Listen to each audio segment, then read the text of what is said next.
Hello दोस्तों, PS class में आपका स्वागत है। आज अपन राजस्थान जीके के महत्वपूर्ण क्वेश्चन लेके फिर से हाजिर हो गए हैं। अगर आपने पहले वाले वीडियोस नहीं देखे हैं तो जाके जरूर देखिएगा। सारे के सारे इंपॉर्टेंट क्वेश्चन है और बार बार जैसे एग्जाम्स में क्वेश्चन पूछे जाते हैं वैसे ही क्वेश्चन अपन करने का प्रयास कर रहे हैं।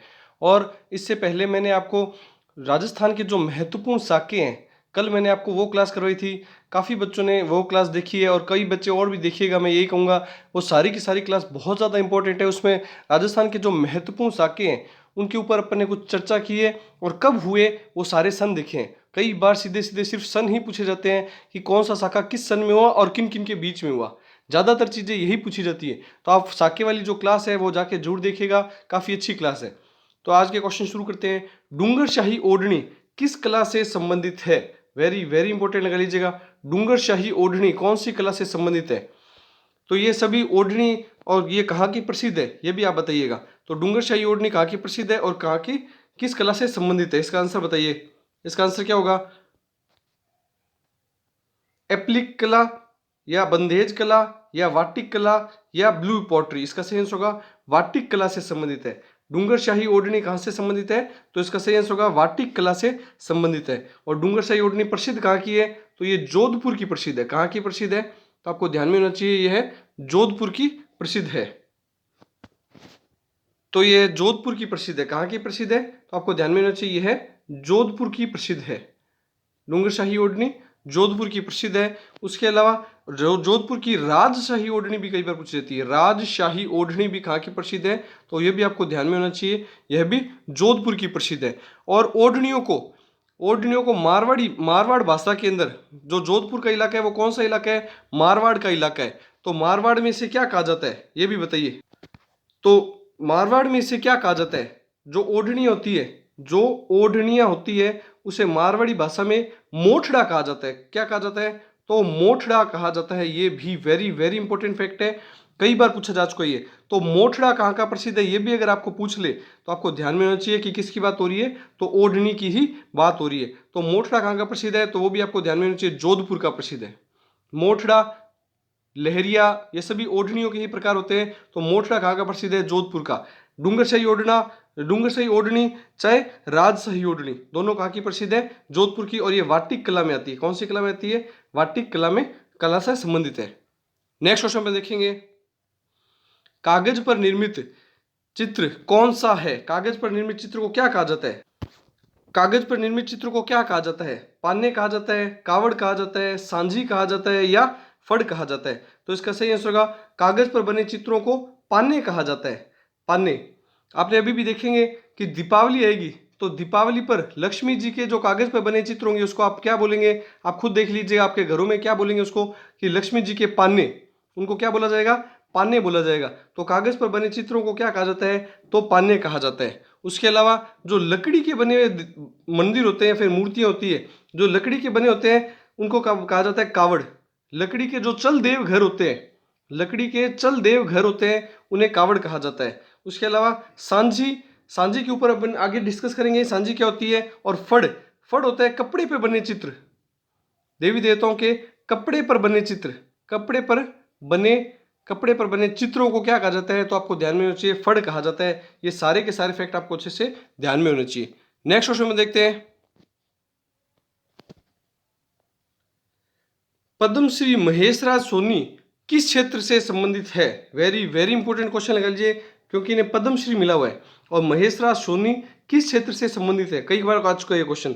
मूर्ति कला से संबंधित है, ब्लू पॉटरी से संबंधित है, थेवा कला से संबंधित है या लोक कला से संबंधित है? तो इसका सही आंसर होगा पद्मश्री महेशराज सोनी। ये देखिए सोनी परिवार है तो सोनी परिवार थेवा कला से संबंधित है। थेवा कला प्रतापगढ़ की प्रसिद्ध है। कहाँ की प्रसिद्ध है?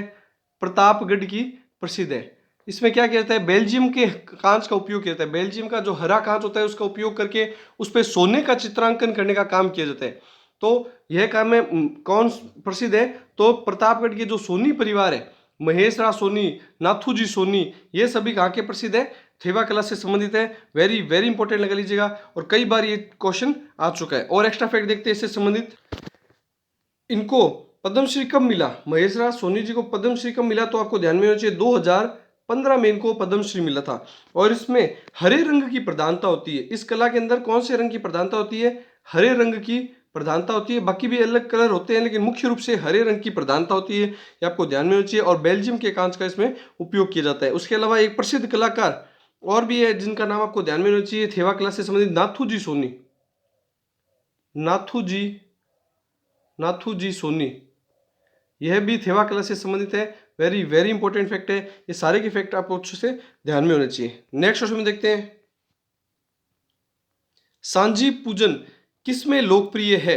वेरी वेरी इंपॉर्टेंट क्वेश्चन लगा लीजिए। सांझी पूजन क्या होता है, सांझी पूजन किसमें लोकप्रिय है और कब किया जाता है सांझी का पूजन, ये भी आपको ध्यान में होना चाहिए। सांझी पूजन किसमें लोकप्रिय है? भीलों में, ग्रासियों में, सुहागिन स्त्रियों में या कुंवारी कन्याओं में? तो इसका सही आंसर होगा कुंवारी कन्याओं में सांझी का पूजन किया जाता है। सांझी का पूजन किसमें किया प्रसिद्ध है? तो कुंवारी कन्याओं में प्रसिद्ध है। उसके अलावा यह श्राद्ध पक्ष में किया जाता है। सांझी का पूजन श्राद्ध पक्ष में किया जाता है। आश्विन पक्ष में आता है श्राद्ध, आपको ध्यान में होगा। तो यह श्राद्ध पक्ष में किया जाने वाला पूजन होता है। और सांझी का पूजन गौरी माता पार्वती या फिर गौरी को प्रसन्न करने के लिए, माता पार्वती को प्रसन्न करने के लिए किया जाने वाला पूजन होता है। और उसके अलावा राजस्थान में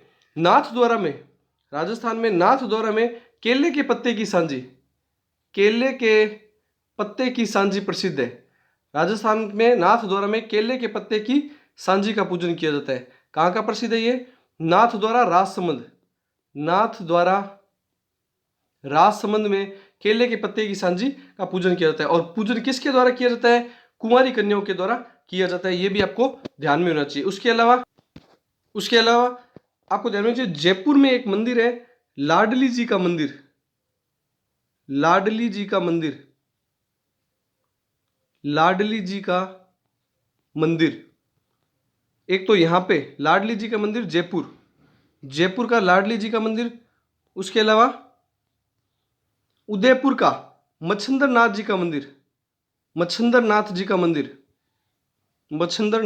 मंदिर उदयपुर, यहाँ की भी सांझियाँ काफ़ी ज़्यादा प्रसिद्ध है, कई बार पूछी जा चुकी है। ये भी आपको दोनों मंदिर ध्यान रखने हैं। और उसके अलावा ये देवी गौरी या फिर पार्वती जी के रूप में इनकी पूजा की जाती है, ये मैं आपको बता ही चुका हूँ। और आश्विन शुक्ल प्रतिपदा, आश्विन की प्रतिपदा से लेकर के पितृपक्ष पूरे होने तक यह कार्य किया जाता है। तो सांझी का पूजन किसमें लोकप्रिय है? तो आपको ध्यान में होना चाहिए, कुंवारी कन्याओं में सांझी का पूजन लोकप्रिय होता है। वेरी वेरी इंपॉर्टेंट क्वेश्चन है, अच्छे से याद कीजिएगा। लगभग 15 दिन के आसपास ये चलता है। जब श्राद्ध पक्ष शुरू होता है तो 15 दिन के आसपास चलता है। नेक्स्ट क्वेश्चन में देखेंगे, निम्न में से किसने राजस्थान की बहरूपिया कला को विदेशों में प्रदर्शित किया? वेरी इंपॉर्टेंट क्वेश्चन है। बहरूपिया कला मतलब किसी का रूप धारण करके उसके अनुसार कला करना या फिर उसके अनुसार क्रिया करना। तो एक तरीके से नकल निकालना हो गया। तो जैसे उसका रूप धारण किया और उसकी नकल निकालने का कार्य किया गया, इसी को क्या बोला जाता है? बहरूपिया कला। तो बहरूपिया कला को विदेशों में भी प्रसिद्ध करने वाला कौन था और प्रदर्शित करने वाला कौन था? देवीलाल परमार, पुरुषोत्तम जी, उदय शंकर जी या जानकीलाल भांड? तो इसका सही आंसर होगा जानकीलाल भांड। इनका पूरा नाम है जानकीलाल भांड। इन्हें मंकी मैन के नाम से भी जाना जाता है। मंकी मैन के नाम से भी जाना जाता है। वेरी वेरी इंपॉर्टेंट फैक्ट है, अच्छे से याद कीजिएगा। जानकीलाल भांड भीलवाड़ा से संबंधित है, भीलवाड़ा से जिले से संबंधित है। इन्होंने बहरूपिया कला धारण करके मंकी के रूप में इन्होंने मंकी का रूप धारण करके और एकदम हूबहू मंकी के जैसे क्रियाएं करते थे। ये तो एकदम इंसान के वेश में भी ये मतलब मंकी के जैसे लगते थे, इस वजह से इन्हें मंकी मैन का नाम दिया गया। और विदेशों में इन्होंने इस कला को काफ़ी ज़्यादा प्रचलित किया है। तो इसका सही आंसर होगा जानकीलाल भांड के द्वारा बहरूपिया कला को विदेशों में भी प्रसिद्ध किया गया, वह प्रदर्शित भी किया गया। नेक्स्ट क्वेश्चन में देखते हैं, कावड़ कला किस वस्तु से संबंधित है? अभी ऊपर आपको मैं पहले भी बता चुका था, कावड़ कला क्या होती है? कपड़ा, लकड़ी, पत्थर या कागज? इसका सही आंसर होगा लकड़ी। कावड़ कला किससे संबंधित है? लकड़ी से। चल देवघर होते हैं ना, जो चल देवघर, उन्हें क्या कहा जाता है? कावड़ कहा जाता है। कावड़ कला लकड़ी की प्रसिद्ध है और लकड़ी के लिए बस्सी चित्तौड़ प्रसिद्ध है। बस्सी चित्तौड़, तो कावड़ कला के लिए बस्सी चित्तौड़ हो जाएगा एक तरीके से। तो कावड़ कला के लिए भी बस्सी चित्तौड़ हो गया, क्योंकि कावड़ कला लकड़ी से संबंधित है और लकड़ी का कार्य बस्सी चित्तौड़ का प्रसिद्ध है।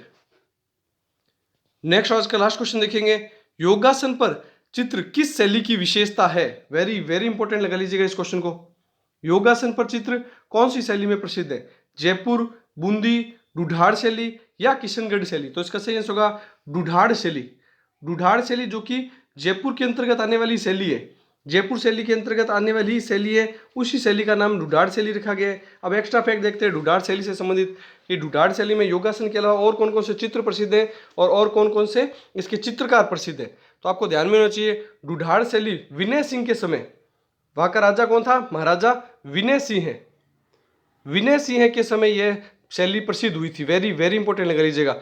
उसके अलावा इसका स्वर्णकाल विनय सिंह का, उसके अलावा इसके जो कलाकार है वो डालचंद है, डालचंद, बुद्धाराम, बुद्धाराम, बुद्धाराम, और उसके अलावा गुलाम अली, गुलाम अली, ये इसके प्रसिद्ध चित्रकार हैं, ये आपको ध्यान में होना चाहिए। उसके अलावा बलदेव, बलदेव भी कई बार पूछा जा चुका है, तो बलदेव, ये सभी इसके प्रमुख चित्रकार हैं। उसके अलावा गुलिस्ता के ऊपर पुस्तक का चित्रण भी किस, ये ढूढ़ाड़ शैली की विशेषता है। गुलिस्ता के ऊपर शेख शादी के द्वारा जो पुस्तक थी, शेख शादी की पुस्तक थी गुलिस्ता, उसके ऊपर भी चित्रण इसी में किए गए हैं। उसके अलावा चंडी पाठ, चंडी पाठ के ऊपर चित्रण, और दुर्गा सप्तशती, दुर्गा सप्तशती, सप्तशती,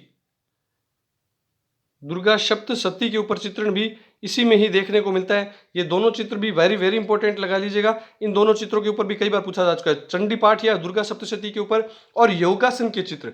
उसके अलावा अंत में अपन देखेंगे योगासन के जो चित्र हैं वो भी ढूढ़ाड़ शैली की ही विशेषता है। वेरी वेरी इंपॉर्टेंट लगा लीजिएगा। और ढूढ़ाड़ शैली में भी अगर आपको पूछा जाए तो ये अलवर शैली में आ जाएगा। ढूढ़ाड़ स्कूल में भी ये कौन सी शैली में आ जाएगा, ढूढ़ाड़ शैली में अलवर स्कूल में, अलवर स्कूल में आ जाएगा। ये अलवर शैली की विशेषता हो जाएगी कुल मिला के। तो ये अलवर शैली की विशेषता है, वेरी वेरी इंपॉर्टेंट लगा लीजिएगा। ये जो भी बात की विनय सिंह वगैरह राजा है वो ढूढ़ाड़ शैली में भी अलवर शैली के अंतर्गत आते हैं। ये काफी अच्छा क्वेश्चन है और कई बार पूछा जा चुका है, अच्छे से याद कीजिएगा। तो योगासन पर चित्रकार, तो इसका सही आंसर वैसे ढूढ़ाड़ शैली के साथ साथ में आपको अलवर भी याद रखना है।